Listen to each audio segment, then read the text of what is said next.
Boa noite. Estamos aqui para o penúltimo debate, né, da Associação de Críticos de Cinema do Rio de Janeiro. Hoje vamos debater Logan e Como Nossos Pais. E temos aqui a grande honra de ter a cineasta que fez Como Nossos Pais aqui, homenageada pela CCRJ. A gente vai entregar o troféu para ela. Eu queria pedir, antes que a Laís venha, o Felipe Pitanga, que vai participar da mesa, fica aqui do meu lado, por favor. E o Rodrigo Fonseca, presidente da CCRJ, aqui do meu lado também. Boa tarde. Boa noite, já. Fica aqui do lado, por favor. E pedir aqui para o nosso presidente entregar o troféu da CCRJ, que lembra o Rio de Janeiro, que é o Pão de Açúcar aí, daí para a Laís Bodansky, por favor.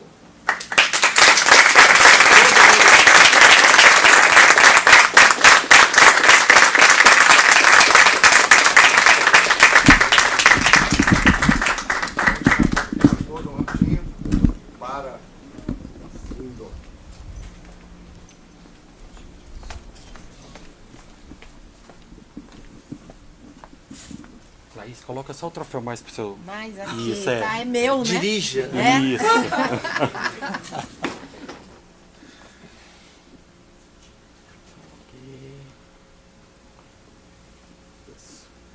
Foi. Ótimo. Também tem um diplominha, né? Aqui, ó, tem um diploma.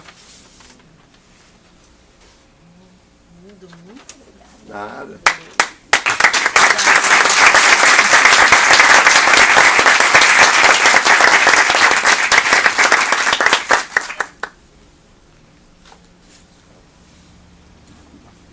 Você quer que eu arrume tudo para ficar exposto ou quer ficar com ele assim, dessa maneira?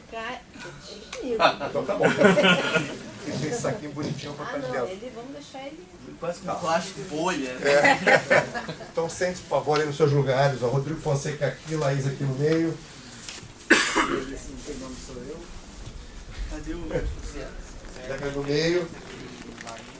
Zeca Seabra, parte também da Associação de Críticos de Cinema do Rio de Janeiro, e na mediana do debate.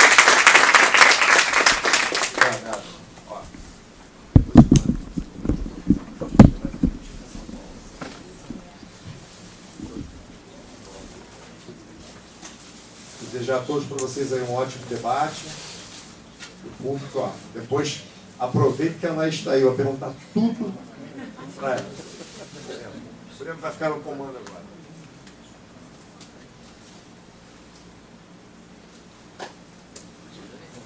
Zeca Seabra. Então vai lá. Boa noite, gente. Boa noite. É um prazer estar aqui, vendo nessa noite de debates aqui da CCRJ, junto com o Centro Cultural Banco do Brasil. Eu quero destacar assim, a importância não só de passar os filmes, os 10 melhores que a gente escolheu durante o ano de 2017, mas a importância do debate, né? De vocês estarem aqui, da gente assistir o filme, de debater, de pensar sobre aquilo que está vendo. Eu acho que isso é muito bacana, da gente não apenas ficar sendo um espectador passivo, recebendo só informação, a gente pensar sobre aquilo que está vendo, a gente discutir, tá? Hoje foram 2 filmes exibidos, foram o Logan e o Como Nossos Pais. Eu estou louco para saber qual é a similaridade entre esses 2 filmes, porque um é um blockbuster de super-herói, o outro é um filme nacional, nossa queridíssima Laís Bodansky, são filmes que se comunicam entre si, a gente vai debater isso aqui. E eu vou ficar aqui de mediador, depois a gente vai abrir para perguntas, o pessoal vai falar. Dispensa apresentações, Laís Bodansky, diretora do merecidíssimo e premiadíssimo filme Como Nossos Pais. Eu acho, opinião sincera, eu acho que era um filme que merecia ser indicado ao Oscar em vez do filme que foi indicado, mas enfim, isso é uma opinião minha. Do meu lado aqui temos o nosso catedrático, professor PhD, Felipe Pitanga, também da Associação de Críticos do Rio de Janeiro. Felipe, assim, se vocês querem discutir, assim, destrinchar o que é um cinema, o Felipe é a pessoa certa. E Do meu lado direito, o nosso Tiranossauro Rex, que eu adoro chamar ele assim, não pela idade, logicamente, mas pelo talento. Rodrigo Fonseca, que é jornalista, crítico, presidente da associação, ator, roteirista, cara é multimídia, faz tudo, e é uma sumidade, é uma enciclopédia ambulante, ator premiado. Qual foi o filme? Do Chu, O Angústia. aquele chinesinho que tá ali na plateia, o único, né, holandês aqui da plateia, que tá fazendo ali, o tio dele dirigiu um filme de espetáculo, aliás, é um excelente aluno, assim, né, que esse é o primeiro diretor aqui, Xande, que ele é um dos melhores alunos que a gente tem na escola. Eu trabalhei com o Chu, que é o tio dele, são Chu e Chu, que só fez um filme chamado Angústia, que a gente manda pra você. E você ganhou o prêmio. A gente não precisa de Não, ganhou. para o bem da humanidade. Então hoje à noite, assim, a gente vamos ouvir todo mundo, e depois a gente vai abrir para vocês falarem, né, para a gente debater o que vocês, enfim, pensaram sobre esses dois filmes, sobre, enfim, qualquer pergunta, tá? E é isso aí, tá? Obrigado pela presença de vocês, tá? Tchau. A primeira palavra, Laís, logicamente. Na verdade, eu quero pegar a palavra para agradecer, né, essa homenagem, esse prêmio lindo, que diferente do Rodrigo, que despreza os prêmios que ele ganha como ator. Eu não desprezo, não. Eu adoro, na verdade, ter um reconhecimento de um trabalho, que não é só meu, é de uma equipe inteira, né? A gente vê nos créditos a quantidade de gente envolvida, e são anos de trabalho.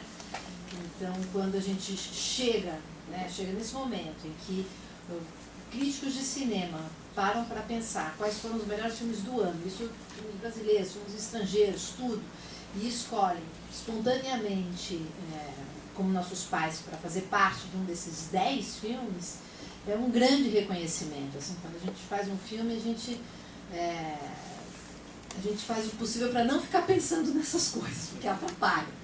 E aí quando vem é bom demais, eu tenho que confessar que eu gosto. Assim, então eu recebo com muito carinho. Então esse Rio de Janeiro vai para São Paulo, vai morar lá comigo, e muito obrigada mesmo aí pelo reconhecimento. E eu adoro fazer debate. Eu acho que é um momento muito interessante, assim, através das perguntas e dos depoimentos, eu entendo um pouco como é que todos esses anos de trabalho, como é que o público compreende e entende isso tudo que a gente fez, né? Muitas vezes eu mesma me surpreendo e eu mesma aprendo sobre o meu próprio filme escutando a plateia na hora que ela começa a falar. E nesse caso do Como Nossos Pais, eu acho que tem uma coisa curiosa, que tem uma temática, que é a temática da mulher, que é uma temática que vem mudando a cada ano. Assim, quando eu comecei o projeto há 4 anos atrás, o tema da mulher já existia, mas de uma forma mais discreta, não como é hoje, ocupando páginas de jornal e todas as campanhas de assédio, né? Então, hoje a gente já tem vocabulário para falar sobre o tema do feminismo, que não tinha, isso não existia há 4 anos atrás. Então, eu fiz este filme e eu continuo aprendendo sobre ele no dia a dia, assim, sobre o filme, sobre o que é ser mulher hoje. Então, e os debates que eu tive a sorte de participar foram sempre muito ricos. Então, fico aqui também à disposição para qualquer pergunta ou comentário. Zeca, posso sugerir uma coisa? Esse debate aqui existe para vocês, antes de tudo. Deixa eu propor uma dinâmica aqui. Antes da gente falar, queria ver se 3 pessoas que viram o filme, ou agora, ou em alguma outra ocasião, podiam colocar as impressões de vocês para a Laís. Primeira mão aqui. Quem não falar agora, depois, quando a gente terminar, a gente volta a palavra. Porque acho que é legal o calor dessa troca. Você. Mais outros 2, tem um ali atrás, tem um terceiro. Fala você. A gente só pede para sempre esperar o microfone, gente, porque o debate está sendo filmado pelo CCBB, só por causa disso, porque precisa do registro. Tentei notar aqui algumas coisas para não esquecer, porque ao longo do filme, né, várias questões, vários insights vão sendo assim, captados, né, e me deu a impressão que várias assim, questões foram levantadas, né, não necessariamente fechadas, mas apresentadas, né, e aí, como o próprio filme, né, o jeito que ele terminou, meio que fica um pouco em aberto para cada um tirar suas conclusões, concordar ou discordar de qualquer ponto, né? E eu não sei se tem a ver como nossos pais, com essa, me pareceu ali, a relação da Rosa, né, com o pai, que aparentemente era mais assim... Qual deles, né? Ah, sim, o pai não biológico. Que parecia que ela tinha uma afeição por ele, mas ele não era assim tão pé no chão, né? Tinha assim... E parece que ela teve um marido, né? E teve uma relação parecida com as filhas, né? Que as filhas às vezes brigavam com ela, que ela era mais assim, vamos dizer assim, mais responsável, vamos dizer assim. O pai não era tanto, dava mais assim margem para as filhas fazerem coisas que elas queriam. Então assim, teve esse paralelo, me pareceu. E assim, o ritmo do filme é muito bom, assim, você vai assistindo e não tem nenhum momento que você não fique com a atenção presa nele, né? Então, gostei muito mesmo. Vou passar para o outro ali. Quer comentar uma coisa? Cadê o outro? Ali atrás. Posso Com a mão, comentar? e depois Clementino. Não, eu achei interessante quando você levanta a questão que o filme não fecha questões, né? Assim, mas eu acho que a gente pode falar mais sobre isso. Será que fecha, será que não fecha? O que é que fecha? Qual a expectativa de cada um do que é fechar? Né? Na minha opinião, ela fecha. Fecha não exatamente, traiu ou não traiu? Ela continua casada ou não continua casada? Isso realmente aí cada um que invente a sua história. Todas são possíveis, né? Mas ela fecha um ciclo. A protagonista, do meu ponto de vista, ela fecha. Ela realmente se transforma. Ela é outra. Né? Então, nesse sentido, fechar no sentido de que ela não tem mais como ela voltar a ser aquela Rosa do começo. Então, ela fecha. Boa noite. Eu gostaria de parabenizar a Laís por esse filme, como nossos pais. Eu acabei de assistir, achei muito interessante. Né? Assim, um dos pontos do filme que me chamou a atenção foi a relação da mãe com a filha, né? Que eu acho uma questão muito sensível, né? As duas assim, começam o filme tendo alguns estranhamentos e ao longo do filme vão se entendendo, né? A questão da mãe também com a morte também eu achei interessante, né? Porque a morte é um tema, né, que aflige muitas pessoas e da forma como é abordado nesse filme, né? Com uma naturalidade, eu achei bastante interessante. Então eu gostaria de parabenizar primeiramente por esse filme. E eu gostaria de fazer uma pergunta mais em relação geral, né? Como você está vendo o movimento feminista hoje no mundo, né? E essa polêmica que teve, né, com a questão do assédio nos Estados Unidos, algumas atrizes se recusando a filmar com diretores como Woody Allen, né? E o manifesto da Catherine Deneuve na França, né, criticando esse movimento nos Estados Unidos, chamando de puritano. Eu gostaria de saber o que você acha a respeito dessa polêmica. Obrigado. Eu acho essa polêmica excelente, na verdade, porque se a polêmica existe é porque o tema interessa. Né? E eu acho que a polêmica ela é saudável porque faz com que a gente pare para pensar e refletir e tentar entender os vários pontos de vista. Na verdade, tanto os americanos como as francesas, e mesmo assim na França teve o contra-movimento da Catherine Deneuve, né? Teve um movimento feminista na França que discordou das atrizes francesas, que questionaram as atrizes americanas sobre a questão do assédio. Mas o que eu acho interessante é como o cinema consegue pautar a sociedade sobre o tema assédio, coisa que a gente nunca tinha falado antes. Eu mesma, é difícil você classificar quando é assédio. Você sabe me dizer se tal situação é assédio ou não é assédio? A gente não sabe, porque a gente nunca falou, é um tema tabu. Então está na hora de falar. Isso que as francesas fizeram. Eu falei, peraí, nos Estados Unidos assédio é quando tal coisa acontece. Aqui na França não é. A gente não considera isso assédio, a gente considera isso uma paquera e nós, francesas, sabemos dizer não. Pare aí. Daqui para frente você vai invadir minha privacidade, eu não quero, mas eu sei dizer não. Elas acusaram as americanas de não saberem dizer não. Que ótimo. Né? Assim, e aqui no Brasil, como é que é? A gente sabe dizer não? Quando é o assédio? A gente também não sabe. Né? E cada país tem uma cultura. Cada país tem aqui no Brasil a gente dá beijo, dá abraço, isso é normal. né? Assim, no Japão não é. Então, assim, cada país tem que discutir o que é o assédio. E o cinema, através das atrizes, que os atores todos chamam a atenção e todo mundo quer ouvir, quer saber da vida deles, né? A mídia para ouvir, eles estão tendo essa generosidade de se expor, de expor a sua vida privada, para poder fazer com que outras mulheres na sociedade que não têm a mesma visibilidade que elas, então uma professora, uma enfermeira, uma faxineira, que chance elas têm de discutir o assédio, de chegar e falar para um homem: você invadiu minha privacidade, eu não quero? Nenhuma.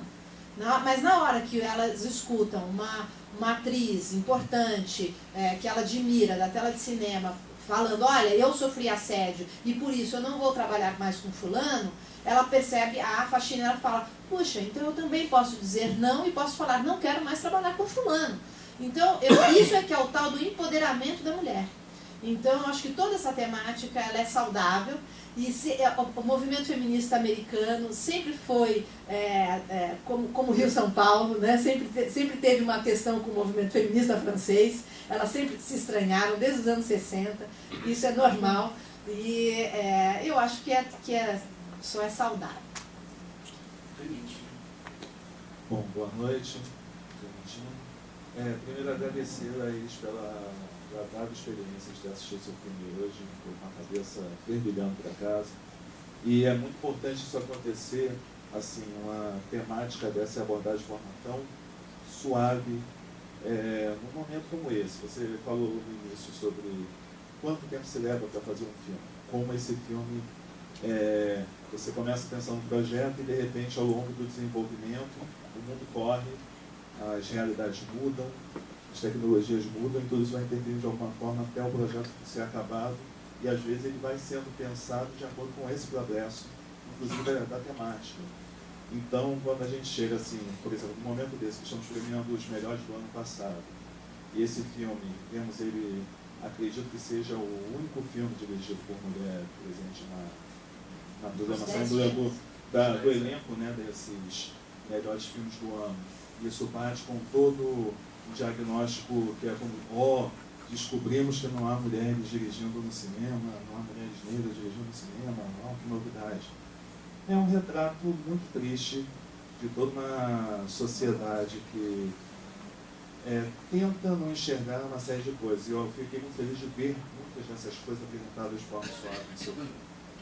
Aqueles passeios de bicicleta numa São Paulo. Quando a gente pensa assim que tanto as ciclovias quanto as pedaladas foram os temas que mais mexeram nesses 3 últimos anos, acho que são símbolos muito sintomáticos de tudo isso que estamos passando aqui, para além da discussão do feminino. O filme é muito rico, agradeço, e também aproveito nesse sentido, assim, não tenho muito para falar sobre o filme, porque o filme é impecável, mas eu queria deixar uma sugestão para a associação, inclusive para a gente tornar esse debate, que ainda nem começou, até por a gente ver que só tem um filme de uma diretora mulher na sessão, que de repente nos futuros encontros e prêmios, né, a gente também tem uma mesa mais diversa, até para ter mais uma mulher, além da própria realizadora, presente para o debate. Eu acredito que tenham mulheres também críticas dentro da associação, isso pode ser bem produtivo até para termos uma diversidade de olhares. Muito obrigado. Posso responder rapidinho, Clementina? E aí já emenda. Em primeiro lugar, gente, a gente nunca pode prever qual é a forma de um coletivo, de um grupo, como uma associação de críticos, que tem algumas dezenas de membros, pode decidir, pode votar, e como o voto é secreto, cada um tem o seu foro íntimo, é presencial, é uma das únicas associações que ainda tem voto presencial, diferente de outras regionais que hoje em dia são pela internet, então nós ainda temos uma troca, um debate, e de fato a subjetividade importa muito num coletivo, principalmente se ele estiver presencial. E a nossa associação, até muito pouco tempo, assim como inúmeras questões atuais como a Primavera das Mulheres, a Primavera Racial e tantas outras que estão se atravessando em termos de territorialidade, de classe, não se via, não se reconhecia como uma problemática em olhar ao redor e perceber a ausência da pluralidade social.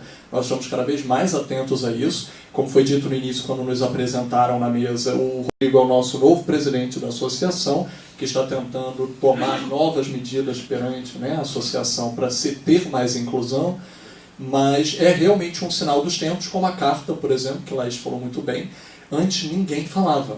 Hoje todo mundo está falando. E que bom que estão falando. A gente vai se reconhecer territórios, demarcar novas fronteiras, e uma delas é, a partir do momento de perceber a ausência, reocupar. Com certeza. Eu concordo e aprecio muito a colocação que o Clementino colocou. Inclusive, em relação ao filme, vocês não têm informações em relação a isso, porque nós não divulgamos, mas vamos divulgá-las.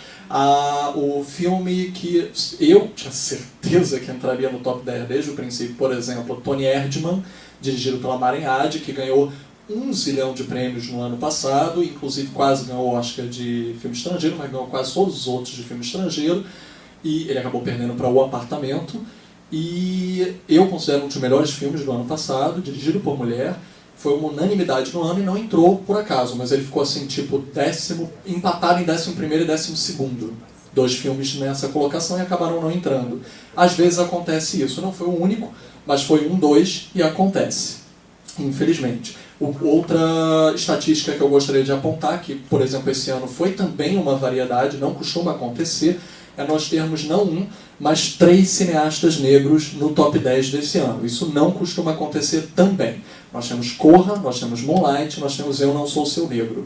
Então, algumas diversidades em termos de reconhecimento, de representatividade, são importantes de a gente demarcar, até porque elas tiveram uma unanimidade no mundo em reconhecimento de conteúdo. Voltando aos filmes, também não querendo tratar os filmes de super-heróis como primo pobre, mas também é a primeira vez que nós elegemos um filme de super-herói dentro do top 10. Isso é importante, gente? Isso também foi difícil, rapaz. Vocês não fazem ideia, foi um parto. Isso foi difícil. Parto. Por quê? Nós já tivemos o Cavaleiro das Trevas, que é uma unanimidade entre fãs, no 11º lugar, não entrou no top 10. Nós tivemos um Soldado Invernal, em 11º lugar, não entrou no top 10, o Capitão América 2, para quem reconhece, é tido também como um dos unânimes, e Logan finalmente entrou. Por que Logan? Por que a gente está falando desse primo pobre do cinema aqui, de ficção, de fantasia, adaptação de uma história em quadrinhos? Porque, mais uma vez, a gente retorna ao tema do Como Nossos Pais e o estranhamento de se ter um filme de super-herói encaixado no mesmo dia de exibição. Gente, são 2 filmes que estão abraçando a primavera das mulheres. Nós temos em Logan mais um reconhecimento de personagem, uma protagonista feminina forte, que é a personagem da Laura X-23 dos quadrinhos, é a Daphne King, que é uma revelação como criança, né, atriz mirim, e ao mesmo tempo rouba a cena no filme. Ela por muitos foi tida como a Wolverina, né, uma brincadeira com o nome do super-herói Logan. E por que isso é importante, gente? A mesma coisa a gente viu com a representatividade da Mulher Maravilha. Antes, muito desse mundo que nós estamos reclamando que não tem representatividade, que não tem mulheres dentro de uma associação, que não tem pessoas negras, não se via refletido na tela. Quando é que a gente consegue empoderar uma sociedade se ela exclui das representações culturais e sociais a sua própria imagem? Se nós só temos heróis homens, brancos, cis, héteros, geralmente de elite, tipo Batman, quem é rico para ter tudo que ele tem, sinceramente? Quem na nossa sociedade seria o Batman? O Trump, né? E Deus que me livre, uma pessoa como o Trump ser o Batman. Então, tipo, quem é rico como ele? Então, assim, é quase que hipócrita e ignorante a gente pensar que essa é a única imagem que a gente reproduz. Então, quando a gente começa a reocupar e ter espaços com representações muito mais proporcionais ao que nós temos na sociedade, porque, para além disso, a personagem da Wolverina, né, é latina. Então, mais uma representatividade dentro do cinema, que o americano tende a botar para debaixo do tapete. Ele esquece que grande parte da sociedade, da mão de obra americana é feita por latinos, né, que eles não consideram brancos também, vamos lembrar disso. Nossa Fernanda Montenegro, que já foi indicada ao Oscar por Central do Brasil, está dentro da porcentagem que o Oscar revelou de não brancos indicados ao Oscar. Então, o que é também a autoconsciência cultural internacional de uma exclusão? E para os americanos é muito fácil a exclusão, porque o tema deles de liberdade para todos é só dentro do seu próprio território espacial. Então, qualquer um que não esteja nele, eles estariam perdendo privilégios. E, gente, a batalha por representatividade é uma questão de ceder e abrir mão de privilégios, que é a primeira coisa que o americano não vai querer fazer. Então, nisso eu acho que o Logan, como Nossos Pais, ele fala de uma questão geracional de maneira brilhante. Porque ele não só aborda a questão da primavera das mulheres, ele aborda também a questão do homem abrir mão de certo espaço e compartilhar. A questão do lugar de fala, que hoje em dia é uma expressão que foi um pouco deturpada, não precisamos deturpá-la aqui. Eu gosto da expressão e eu a encaro de outra forma. Eu não acho ela excludente. Eu acho que ela é trabalhar com. Eu acho que ela é convidar e somar, não excluir. Não é que ninguém possa mais fazer filme sobre nada, ou só sobre si próprio. Eu, pelo menos na minha visão e interpretação dessa expressão, acredito que seja você poder fazer pluralmente, convidar e fazer com mais pessoas que reflitam aquele trabalho que você está fazendo. Estamos fazendo um filme sobre pessoas trans, vamos convidar pessoas trans também para a equipe, talvez uma consultoria, co-assinar um roteiro, fazer uma fotografia talvez, porque quem entende melhor do corpo de uma pessoa trans do que um fotógrafo trans? Pode ser.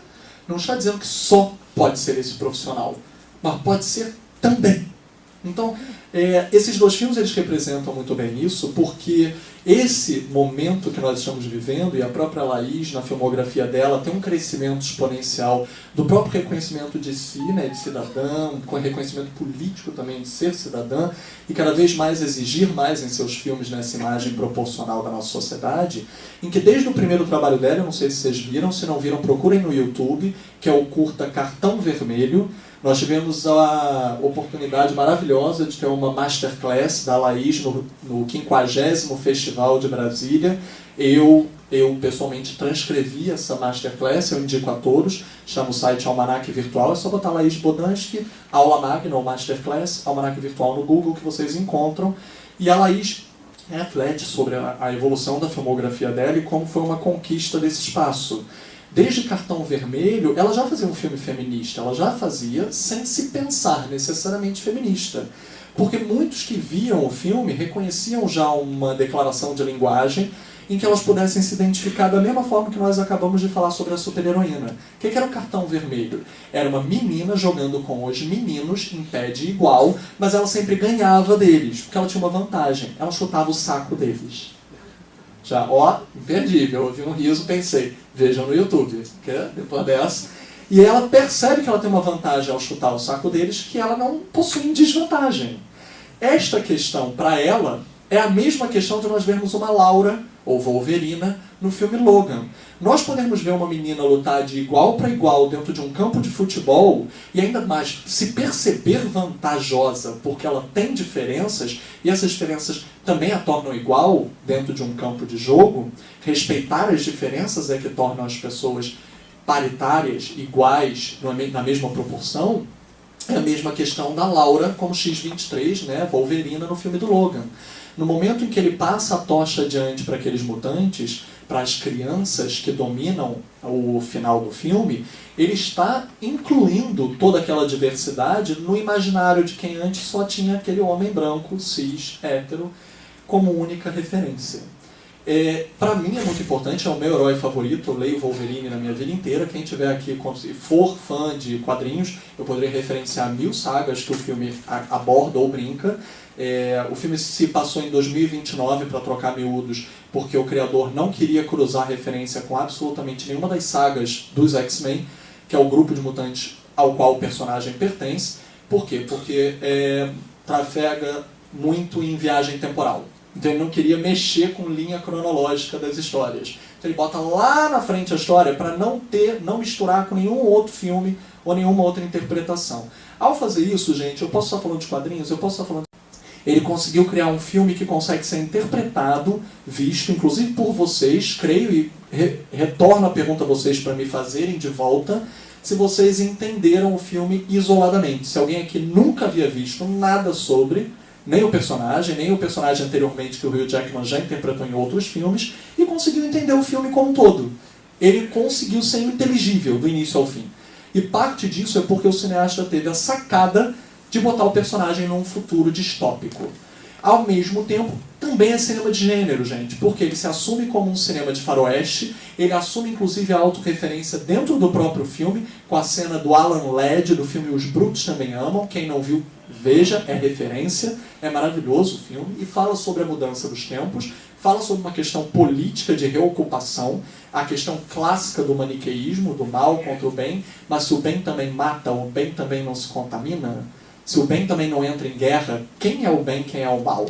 Numa guerra, nós temos inclusive no direito constitucional, né, uma exceção que prevê que o cidadão ele pode matar. Existe uma exceção para o homicídio na Constituição Federal. É bem louco isso, mas que é em tempo de guerra. Em tempo de guerra, o cidadão pode matar. Como assim a gente legitima o homicídio de outra pessoa?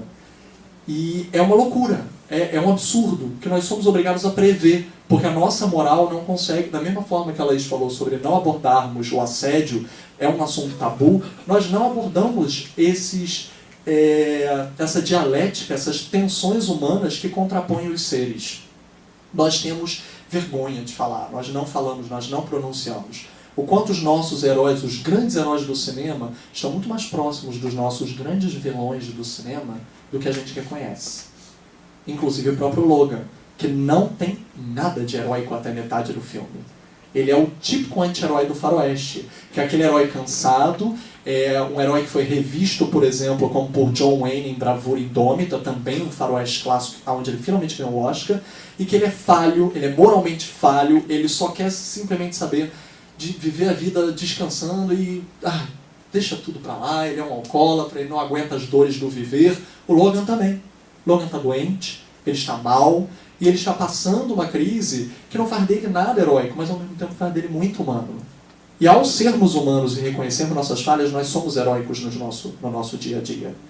Contar isso numa linguagem épica, com alguns elementos emprestados, por exemplo, do néon-noir.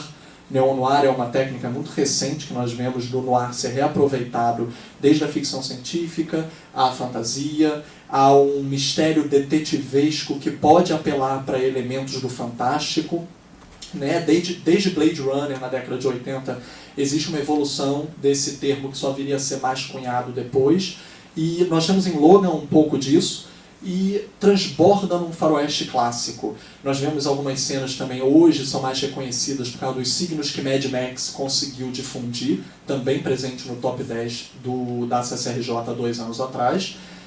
Também fomos chamados de loucos por estar botando um blockbuster dentro da associação, no meio de vários filmes estrangeiros premiados no mundo inteiro. Mas Mad Max foi premiado no mundo inteiro por associações que também premiaram filmes em língua estrangeira. Então, o pop pode ter arte? O pop pode ser uma referência artística de linguagem do mais alto escalão cinematográfico? Mad Max competiu em pé de igualdade com filmes de extremo escalão e conseguiu o reconhecimento disso. Uma outra coincidência com Mad Max é que ambos foram lançados em versão preto e branco. Quem gostou de ver Logan hoje, procura o filme em preto e branco, tá? Tem na internet, eu acho que tem versão Blu-ray especial de aniversário. O filme se torna ainda mais lindo e artístico dentro da ideia original com a qual o diretor queria lançar. E só retornando rapidinho como nossos pais, que eu sei que eu tomei o tempo demais. Laís, ela, como diretora, inclusive, está atrelada desde o nosso reconhecimento da retomada do cinema nacional. O Bicho de Sete Cabeças é uma das maiores obras do nosso cinema. Quem não viu, reveja.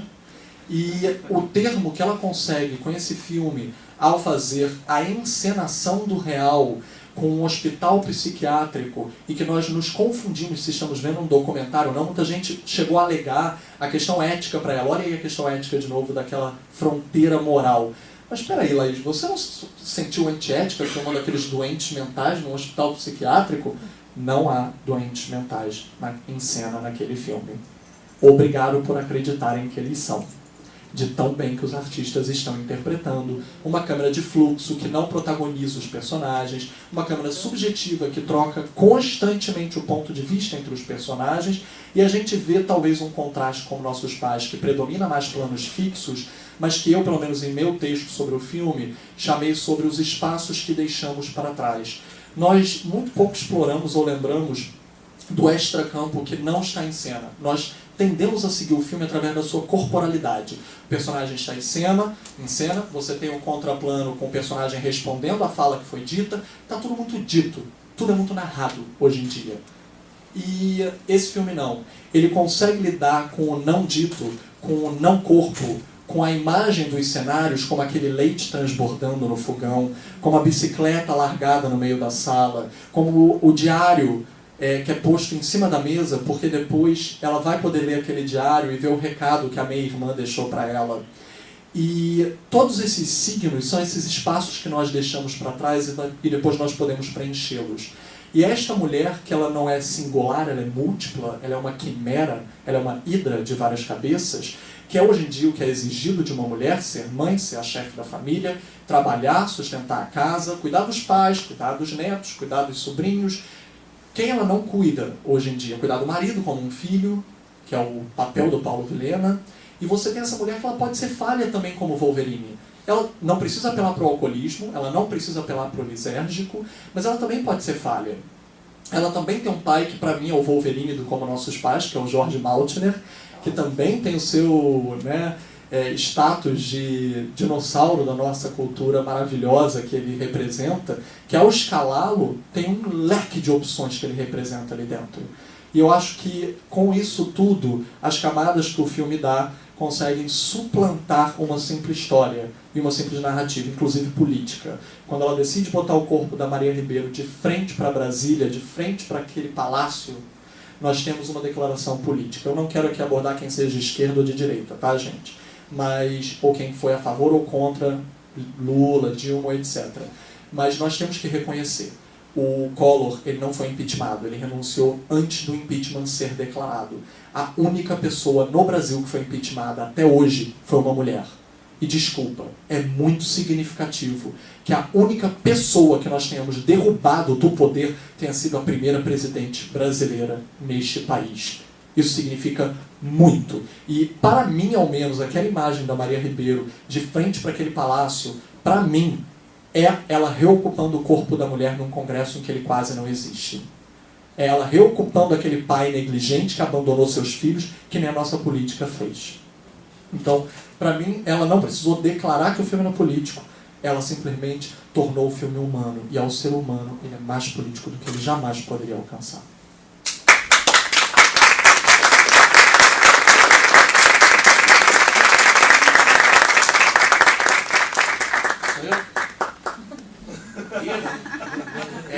Antes de mais nada, eu queria falar duas coisas aqui para vocês, antes de começar o papo aqui. Com certeza, graças a vocês, saíram e sairão acho que muitas coisas legais aqui. E eu queria dedicar essas coisas legais a duas instâncias importantes que de uma certa maneira estão ligadas. A gente está numa sexta-feira de carnaval. Então, a primeira dedicatória, a primeira homenagem desse debate vai para o movimento Não é Não, para que a gente não se esqueça dessa legislação sobre o corpo feminino que cabe a elas, antes de tudo. Então, primeira oferta de respeito, de aplauso, vai para isso. A segunda oferta de afeto e de aplauso vai para um camarada que ajudou boa parte das pessoas aqui, que aprenderam o nome Wolverine vendo na televisão o desenho dos X-Men em 1994 na TV Globo. Quando a gente via o Wolverine, a gente não escutava a voz do ator americano, tampouco a gente escutava a voz do Hugh Jackman.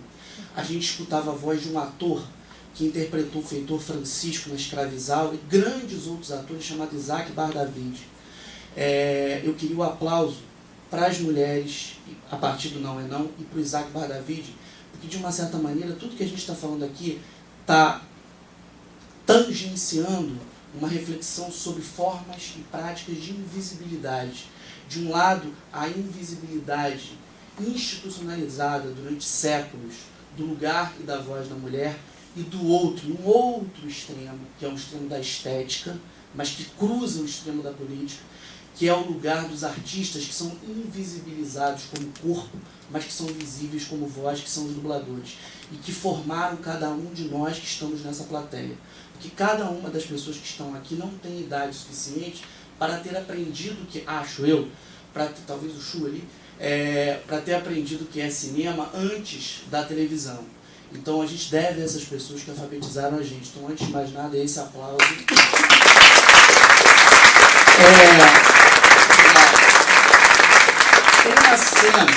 Tem uma sequência que eu gosto profundamente no filme da Laís, que é o enterro dos ossos, não de uma relação afetiva, mas o enterro dos ossos de um lugar, de uma geografia, ou de uma geopolítica, que é a casa da mãe.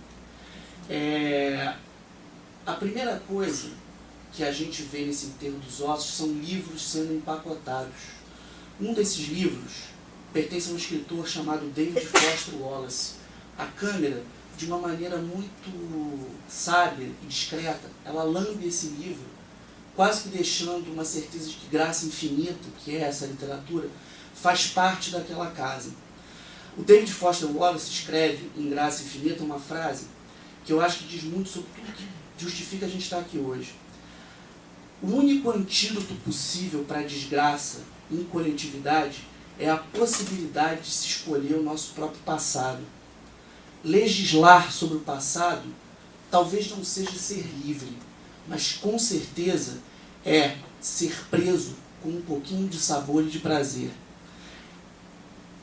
Os grilhões que o David Foster Wallace aponta são grilhões que, de uma certa maneira, transbordam no filme da Laís de uma maneira que me toca profundamente, porque eles revelam um certo lugar que é um lugar fantasmagórico, não fantasmagórico como assombração, mas fantasmagórico como coisa morta que se manifesta entre nós, quase como um encosto, quase como um corpo etéreo, uma fantasmagoria, um filme que é, pelo movimento, que é uma certa crença num passado político que, num determinado momento da história deste país, a gente abraçou como sendo a nossa possibilidade de respiro, que foram todos esses movimentos que a gente deve aplaudir, mas que a gente deve aprender que eles pertencem a uma certa época da história, que eles ainda não são mais o presente, que são parte do presente, que são os movimentos todos de contestação que garantiram alguma sanidade, alguma boia no oceano enlamaçado que se viveu no Brasil por conta da ditadura militar, sobretudo entre os anos de 1964, com o estabelecimento desse totalitarismo disfarçado de flor, e posteriormente em 1968, quando o totalitarismo joga a flor e assume, na forma do AI-5, a sua brutalidade mais direta, como um ariete contra a nossa liberdade de expressão. Existe muito feminino e muitos femininos no filme da Laís. Mas existe um feminino que me interessa especialmente, que é o feminino da dialética, que é uma coisa que a gente aprendeu a chamar assim com um cara chamado Hegel, que é a dialética da história, que é a história, que é uma palavra que na língua portuguesa a gente chama de feminino. A gente termina com a letra A, por toda a força e ao mesmo tempo a sensibilidade que ela tem de nos revelar sobre passados que a gente, ao contrário do que prega o David Foster Wallace, a gente não é capaz de escolher. Por uma série de questões de ordem política, a gente se abraçou à geração da mãe da Rosa como a geração que fez tudo, que podia tudo e que ainda é a geração que pode tudo. Por várias razões que estão nesse filme, de pontos de vista muito diferentes, essa geração, esse passado, ele merece muito respeito. Só que, de uma certa maneira, a gente aprendeu a colocar esse passado num lugar muito monolítico. A gente assumiu uma filosofia para esse país, que é uma certa filosofia do meia-oitismo, uma certa filosofia como se 68 ainda fosse a ordem do dia, ainda fosse o único caminho e a única possibilidade de luta. De uma certa maneira, aquele enterro dos ossos representa para a gente uma dolorosa libertação de um passado que fantasmagoricamente estará sempre conosco, mas que a gente não pode deixar que todas as verdades que à época dele foram necessárias como possibilidade de ação sejam as verdades do presente. As verdades do presente são uma ordem do estado de coisas, são da ordem do próprio presente, são da ordem do gerúndio do verbo viver, que é um pouco a jornada que a Rosa, personagem esplendidamente interpretada pela Maria Ribeiro, faz na tela e com a gente ao longo do filme. Essa relação do passado, um passado de uma certa maneira cristalizado, como se a transgressão fosse a transgressão dos anos 60, a transgressão da década de 70, ela ganha de uma certa forma um colorido de provocação, ou mais, um colorido de autocrítica nesse filme, especialmente numa cena que eu acho encantadora, que é quando o Maltner vai entregar a sua filha, a outra filha, né, Caru, a tia Caru, na casa da Rosa, e ela quer entregar os fantoches para ele, e fala, não, estou muito fraquinho, e ele fala de um jeito baixinho, muito encantador, porque de uma certa maneira a figura do George Maltner naquele lugar é uma figura que não é esse lugar monolítico, sacrossanto, inquestionável, de uma certa militância que ainda é necessária de hoje. Ele é o lugar do desbunde, ele é o lugar do desafio, ele é o lugar da provocação, ele é o lugar do tambor, ele é o lugar de toda a manifestação desbundada de pessoas que, a partir da poesia, perceberam que também era possível fazer diferença num mundo, numa história, uma história feminina e masculina, que de uma certa maneira nos oprimia e nos oprime. Como o Filipe realmente colocou, dessa deposição histórica que a gente teve de ter uma mulher definitivamente no poder nesse país. Eu pego esse lugar da história e faço uma ponte direta com o Logan, na direção do James Mangold, que é um diretor que tem na sua trajetória um filme também de desbunde e um filme também questionador de mitos, chamado Copland, em que ele pega o maior mito do cinema de ação da história, um sujeito chamado Sylvester Stallone, engorda esse sujeito, deforma esse sujeito, tira dele a dimensão apolínea de herói grego que deram a ele nos anos 80 e colocam ele como um homem fraturado, emasculado, surdo, buscando de uma certa maneira um lugar que desafia certas convenções históricas da própria política americana. O Logan é totalmente construído com uma relação de amor e ódio com o meia-oitismo dos americanos na cultura. O meia-oitismo dos americanos ele começa um ano antes, ele começa em 67.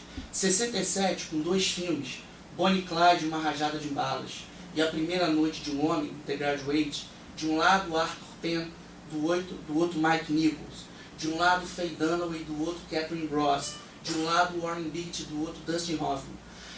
Ali aconteceu uma espécie de hemodiálise política com um movimento que a gente chama hoje de Easy Rider, ou Easy Rider Generation, ou Nova Hollywood, tem 500 epítetos, mas que nada mais é do que a versão americana do que se chamou aqui, nesta terra, de cinema novo. É o cinema novo deles. Só que aqui a gente tinha tempero baiano, a gente tinha tempero alagoano, a gente tinha tempero mineiro, a gente tinha Joaquim Pedro, a gente tinha Davi Neves, a gente tinha o maior poeta que o cinema brasileiro já conheceu, o grande e saudoso Paulo César Saraceni.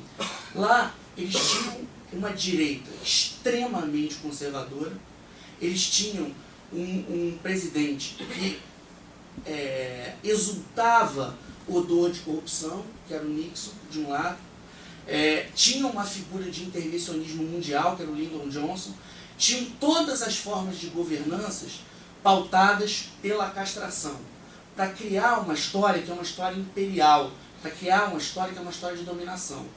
Num determinado momento, quando Dustin Hoffman se nega a escolher um trabalho e fazer aquilo que os pais queriam para um estudante recém-formado, para tentar viver um amor jovem com a filha da vizinha com quem ele tinha um caso, ou quando Warren Beatty, fugindo de um assalto que ele tenta cometer num açougue, e o açougueiro corre atrás dele no machado, e diz assim: como esse país é violento, eu só tentei assaltar ele, ele quis me matar de machadada.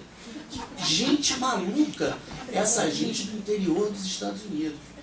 No momento que esses dois gestos são colocados em cena, existe uma revolução formal, política,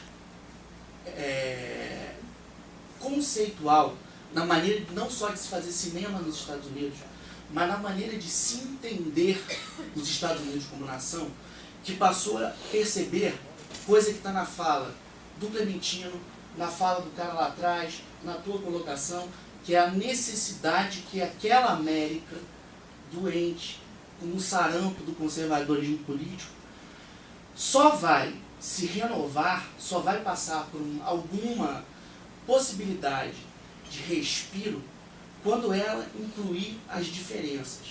Quando ela colocar na mesma sala de jantar uma mãe que tem problema com uma nora, uma mãe que tem problema com uma filha, um indigenista, uma dramaturga que vende publicidade de banheiros, duas crianças que cantam Anitta no jardim. A diversidade da mesa do Como Nossos Pais era a diversidade que se queria do cinema americano dos anos 70. O motor a faísca dada por A Primeira Noite de um Homem e Bonnie e Clyde virou um incêndio quando dois motoqueiros, um hippie e outro Apolinho, vestido de Capitão América, de um lado Dennis Hopper, do outro Peter Fonda, roncaram suas motocas em Easy Rider e ao som de Steppenwolf e seu Born to Be Wild, ensinaram a América a se renascer selvagem e entender a si mesmo como uma nação de negros, de índios, de mulheres, de hippies, de todas as subculturas, que não são subculturas, mas são culturas invisibilizadas, como durante muito tempo foi invisibilizado a voz da mulher e como durante muito tempo, ainda corrente, são invisibilizados os artistas que não têm um espaço para mostrar seu corpo, que só tem uma brecha, seja essa brecha uma versão brasileira Herbert Richards, ou seja qual for. Para amarrar tudo e soltar para vocês, o que eu queria dizer é o seguinte: da mesma maneira como a gente cristalizou e a gente mumificou um certo momento libertário como sendo a única possibilidade de o Brasil se renovar, os Estados Unidos se cristalizaram numa ideia de um cinema reformista que pensava que para revolucionar a partir do cinema, antes de mais nada o próprio cinema precisava ser revolucionado, que é o que fazem os cinemanovistas. O cinema novo americano, da mesma maneira como as políticas de esquerda do Brasil dos anos 60 e 70 trouxeram benefícios as quais a gente nunca será capaz de agradecer.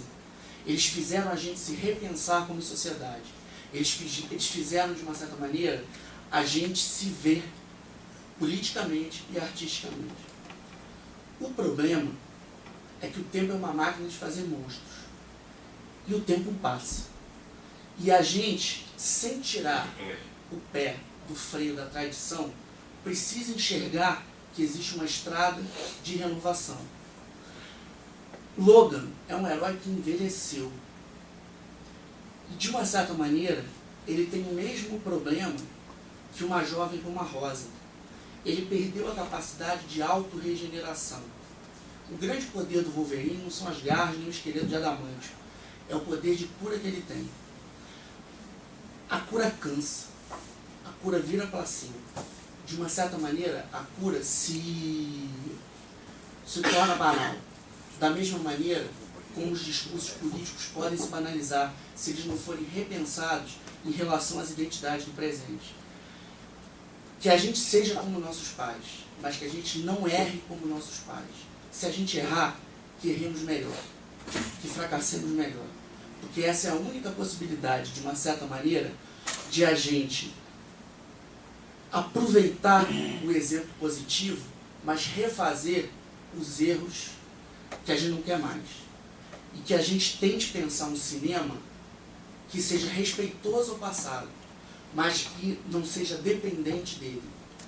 Quando a Laís aparece na Retomada, com o Bicho de Sete Cabeças, o que a geração da Retomada apresentou entre os anos 90 e os anos 2000, foi a possibilidade de dizer pra gente assim: Glauber é um gênio, mas ele não é um gênero.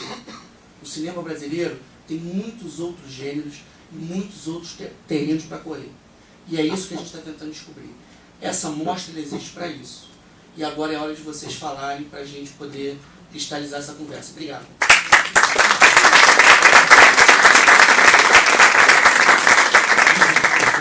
Agora Agora vocês entendem porque eu chamo o Rodrigo de Tiranossauro Rex. Ele estraçalha, ele fez um apanhado aqui do cinema, entendeu? De uma maneira brilhante. Eu fico até assim babando hoje escutando ele falando.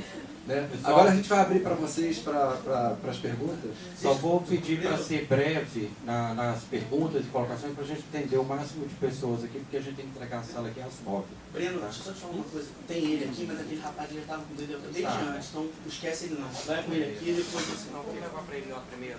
Sim. Desculpa, tá, ali.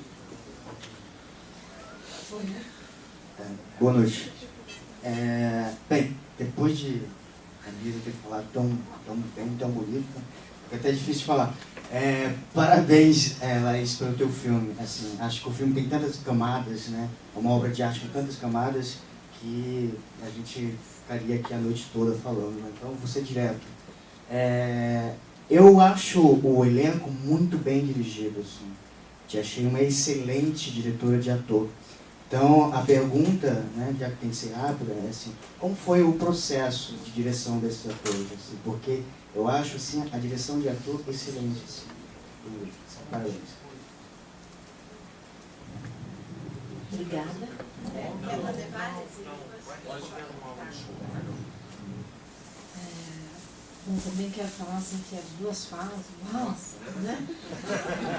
E foi isso, né? O que aconteceu aqui. Uau, que honra, hein? Incrível. Não, maravilhoso. Como eu falei, assim, cada vez que eu paro para ouvir, eu escuto, né, assim, aí aqui foi até maior, foi além, foi ele, como nossos pais inseridos num contexto histórico mundial, foi, né, em comparação, assim, e maravilhoso. Vocês são realmente, não é só o conteúdo, mas a forma como vocês falam é muito rico. Em relação ao trabalho dos atores, bom, eu sempre, de todos os meus filmes, essa é uma questão para mim fundamental, né, porque eu acredito aí que um filme ele pode ser muito bom,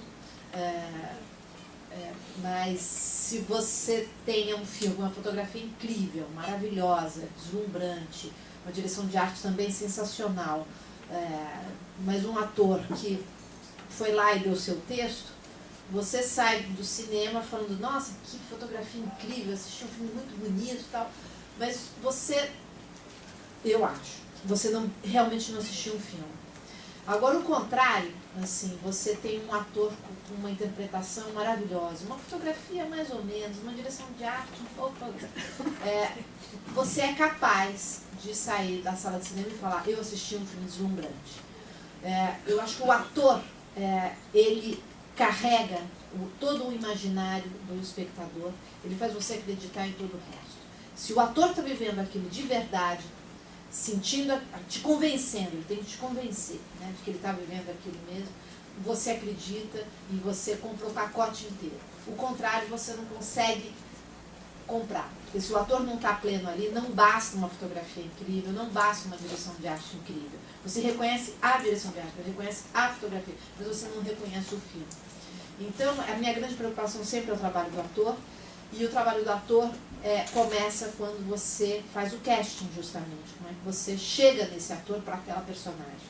E aí é uma maneira minha de trabalhar, porque eu acho que cada diretor tem a sua forma de trabalhar, e não tem o certo, não tem o errado, mas eu acredito que uma boa parte do personagem já está no próprio ator. Não que o ator seja o personagem, de forma alguma, isso é patético, não é isso, não é a personagem da novela que as pessoas encontram na rua e pensam se ele é o assassino, então aquele cara é o assassino mesmo. Não é isso.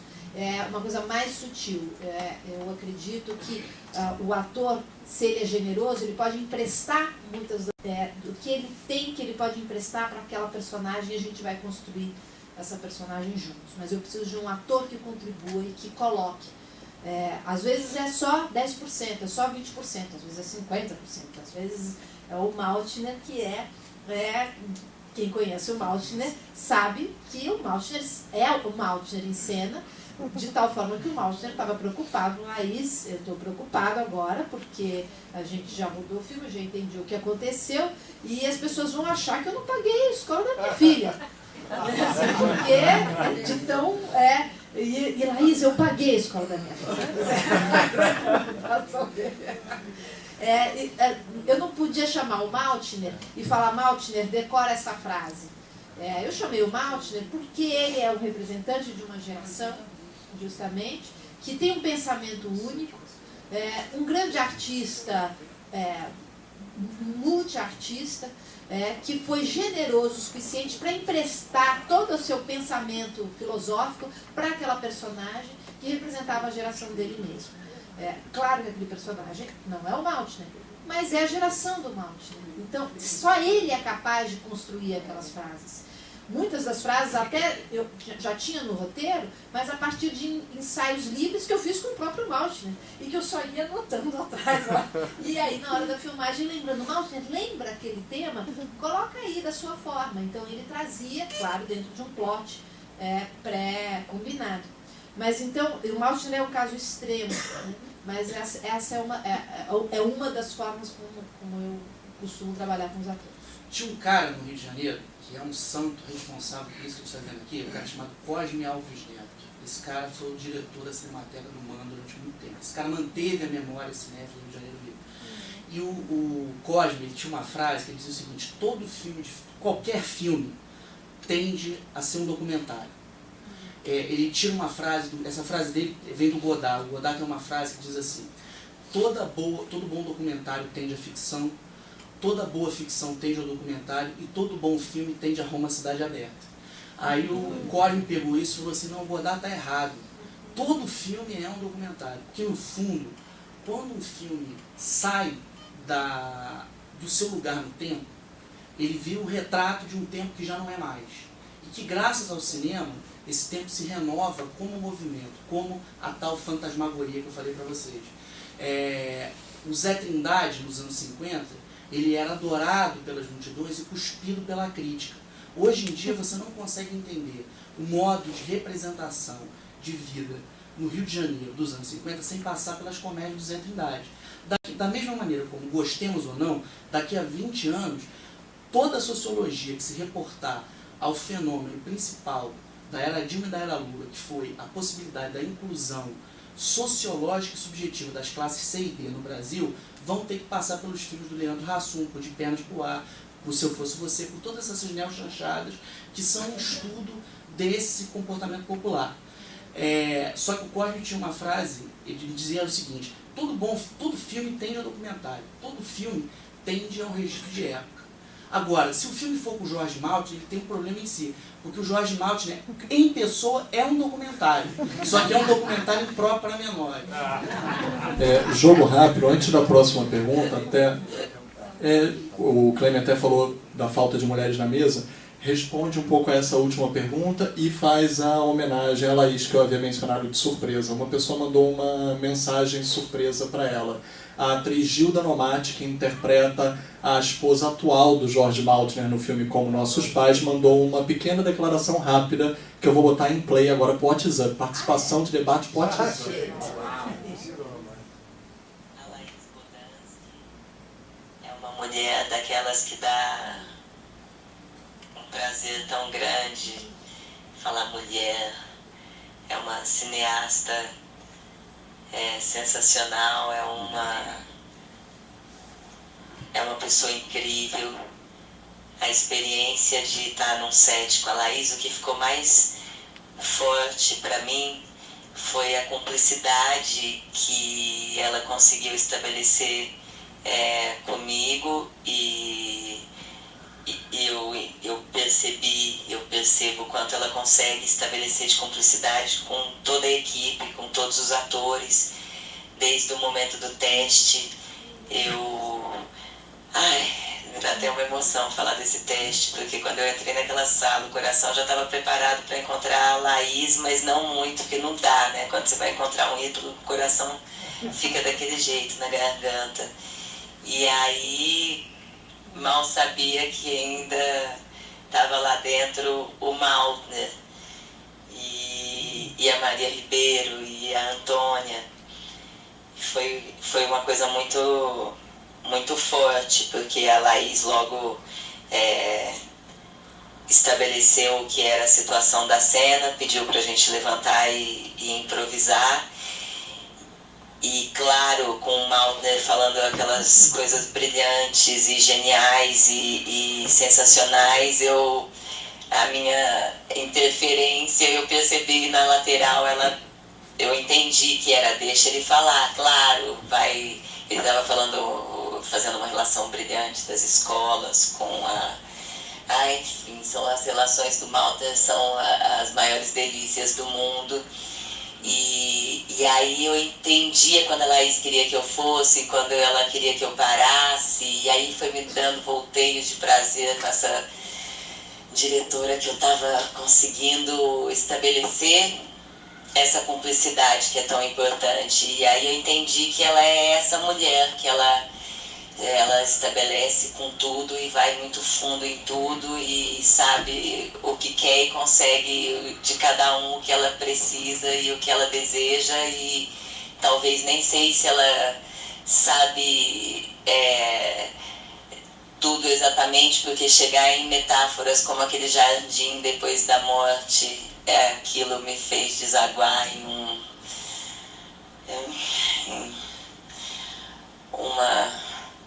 uma experiência poética tão profunda que só posso dizer, Laís, obrigada por me dar uma experiência tão linda e por ter dado a todos nós um filme tão maravilhoso como Nossos Pais.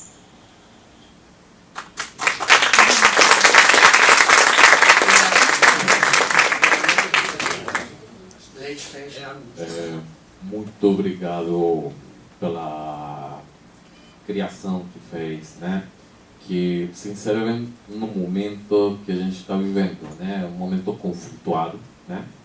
Bem conflituado, porém de necessárias reconciliações. Penso que não é só a reconciliação entre quem se acha numa beira da ideologia e outra beira da ideologia, são reconciliações como sociedade, né? Se reencontrar. Por que falo isso? Porque o filme meio que fecha um capítulo da história, como falava o Rodrigo, né? Esse certo saudosismo e também essa certa ideia de que não poderíamos fazer diferente, né?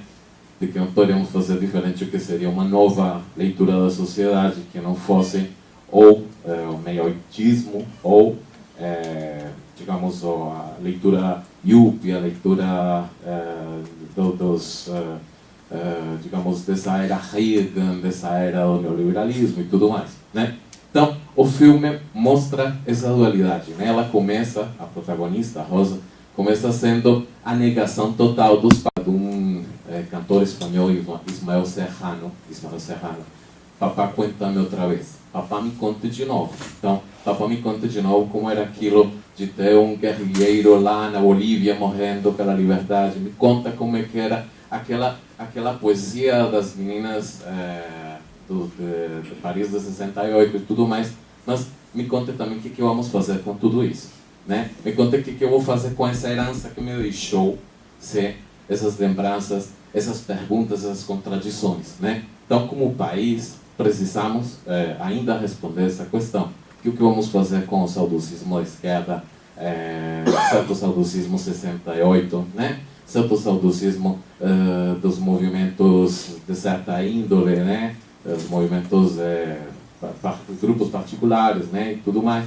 Precisamos reconciliar isso, né? Precisamos fazer a leitura 2018 da sociedade e pode ser que precisemos incluir a leitura do passado, mas precisamos fazer uma leitura nova, né? Precisamos ir para frente. Temos outros problemas, temos que resolver essas contradições que estão no almoço, que estão no dia a dia do casal, que estão no dia a dia do trabalho. Então, o filme faz uma reconciliação muito interessante, né? Faz uma aposta pela reconciliação que precisamos neste momento. É uma muito boa leitura do Brasil de 2018.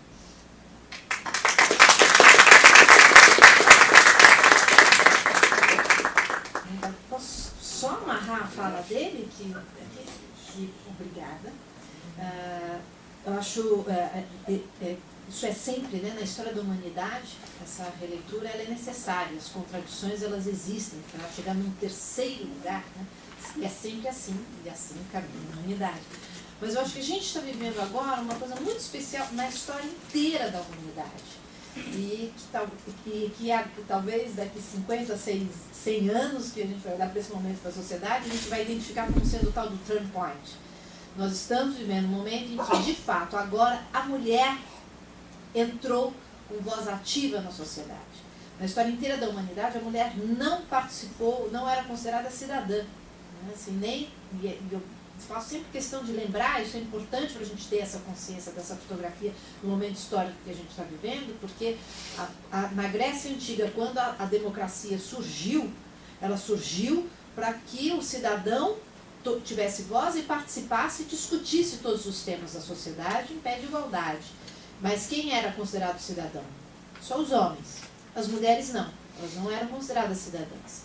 E as mulheres só saíram de casa, invadiram e ocuparam o espaço público com voz ativa e com voto, recentemente na história inteira da humanidade.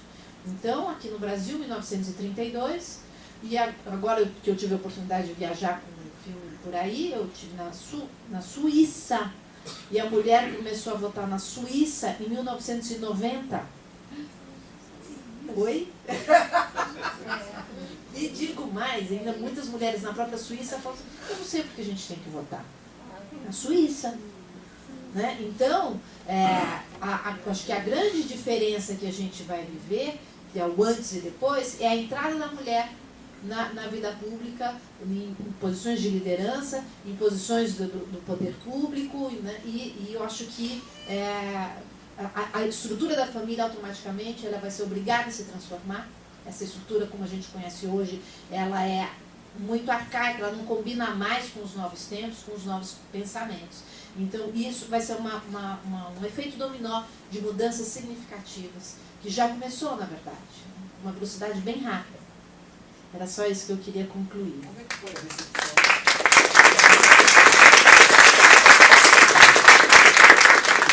Como é que foi a recepção do filme na Suíça? Foi muito boa bem também, foi bem aceita também. Também com debates porque em todo o país tem de tudo, né? Você tem pessoas mais conscientes, mais ativas e também retrógradas e também, né? Então, isso para mim ficou muito claro. A minha grande surpresa realmente é entender que na Europa eu achava que a mulher estava num passo mais adiantado. E não, nós mulheres brasileiras estamos de igual para igual com as mulheres tão modernas, com seus cabelos brancos incríveis e bem cortados, que eu acho maravilhoso, mas a gente está aqui da mesma forma como elas, discutindo, debatendo e tentando entender qual é o nosso papel na sociedade.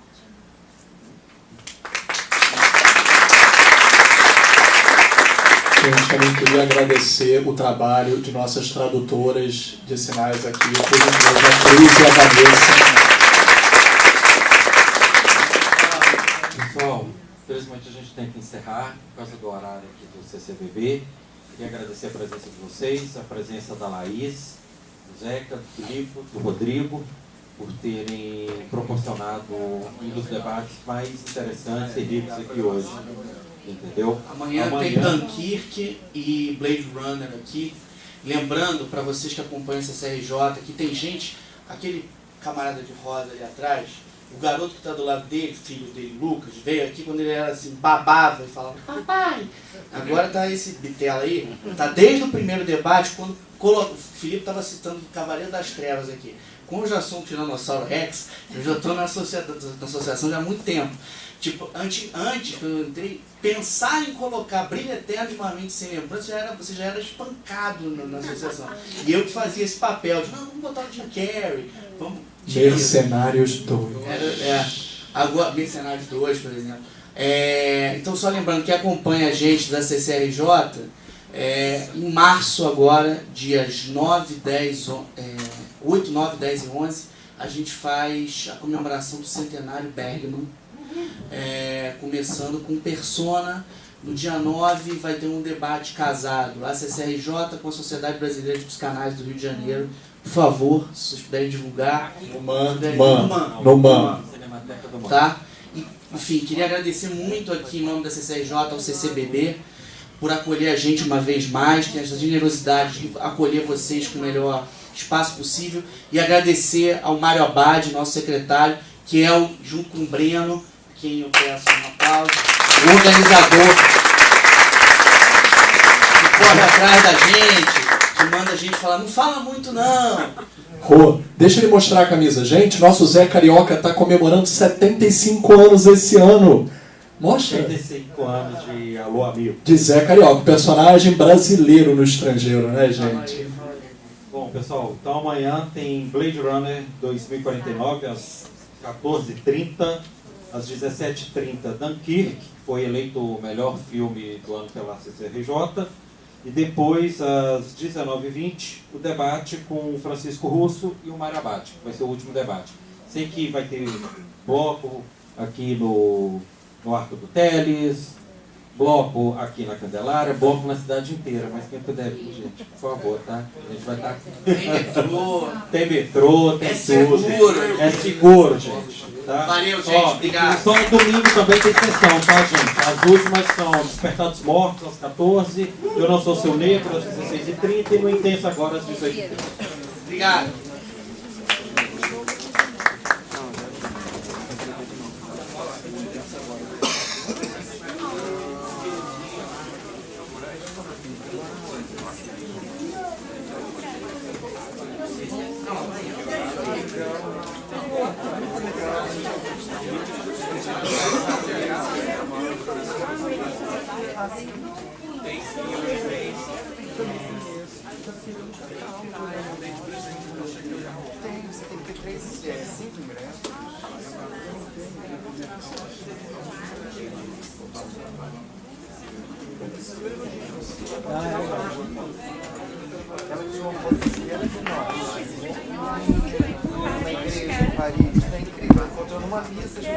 Deixa eu ir lá fazer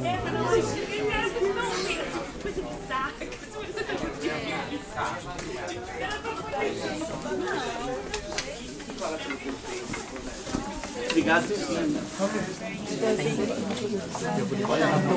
que levar.